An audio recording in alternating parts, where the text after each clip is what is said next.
जय हिंद साथियों।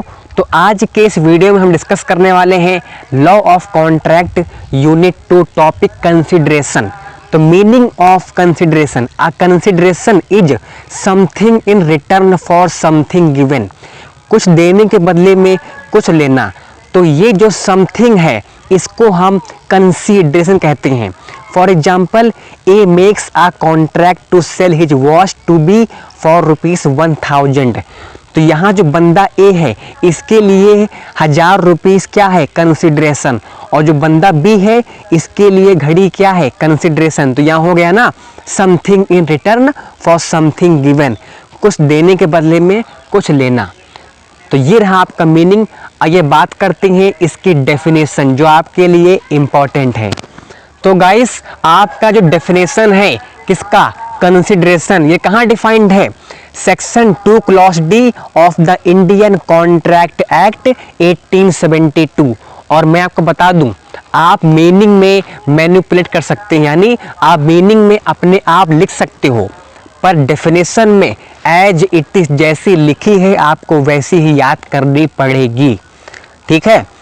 तो when eight desire of the promisor the promisee or any other person has done or abstained from doing or does or abstains from doing or promises to do or abstain from doing something, such act or abstinence or promise is called a consideration for the promise। जब promisor की इच्छा पे promisee या किसी और बंदे ने कोई काम करा है डन, या फिर कोई काम नहीं करा है, या फिर वो काम कर रहा है, या फिर वो आगे नहीं करेगा। एब्सटेंड का मतलब है नहीं करेगा, या फिर वो प्रॉमिस कर रहा है कि वो करेगा, या फिर वो प्रॉमिस कर रहा है कि वो काम नहीं करेगा। इस तरह की एक्ट को या एब्सटिनेंस को हम कंसिडरेशन बोलते हैं। तो इस डेफिनेशन में जो कंसिडरेशन है वो तीनों सेंस में ली गई हैं। पहले वाले में पास्ट टेंस में ली गई है, फिर डस और एब्सटेन वाले में प्रेजेंट टेंस में बता रहा है, और प्रॉमिसेस टू डू और एब्सटेन फ्रॉम डूइंग समथिंग ये फ्यूचर टेंस बता रहा है। तो तीनों सेंस में कंसिडरेशन को कंसिडर किया गया है। आई होप ये डेफिनेशन आपको समझ में आ गई होगी। तो यहाँ तक बहुत है। अब इसकी जो अगली वीडियो होगी उसके अंदर मैं डिस्कस करूँगा एसेंशियल एलिमेंट्स ऑफ कंसिडरेशन। लेकिन रुको, आपके लिए होमवर्क है, आपको इसकी डेफिनेशन और मीनिंग याद करनी है और अपने कॉपी पे लिखना है 10 बार और मुझे व्हाट्सएप करना है। ठीक है। अगर आपको इन सारे टॉपिक्स के नोट्स चाहिए तो डिस्क्रिप्शन में व्हाट्सएप ग्रुप की लिंक लगी हुई है, वहाँ पे आप लोग ग्रुप में ऐड हो सकते हैं और मुझसे नोट्स मांग सकते हैं। मैं आपको टोटली इंग्लिश टू इंग्लिश के नोट्स प्रोवाइड करूंगा। यहाँ यूट्यूब पे मेरा यही ऑब्जेक्टिव है कि मैं आपका कॉन्सेप्ट क्लियर करूं।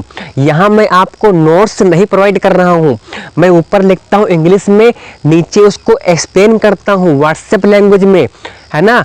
तो मेरा यही ऑब्जेक्टिव यही है कि आपका कॉन्सेप्ट क्लियर हो। आप व्हाट्सएप पे आओ, मुझसे नोट्स मांगो इंग्लिश टू इंग्लिश के और उसको पढ़ो। और जब मेरा आप यूट्यूब का पढ़ाई पढ़ोगे, जब दोनों पढ़ोगे तो आपका कॉन्सेप्ट और ज़्यादा स्ट्रांग हो जाएगा और आप अपने आप से एक अच्छा आंसर फ्रेम कर सकोगे अपने एग्जाम में, है ना। तो इस बात का आपको ध्यान रखना है। मैं आपको डबल नोट दे रहा हूँ, एक हिंदी प्लस इंग्लिश दोनों मिक्स और एक इंग्लिश टू इंग्लिश। जब आप दोनों पढ़ोगे तो आपका कॉन्सेप्ट और ज़्यादा स्ट्रांग हो जाएगा। ठीक है। तो आप व्हाट्सएप पे आओ और मुझसे नोट्स लो। तो मिलते हैं नेक्स्ट वीडियो में, तब तक के लिए जय हिंद जय भारत।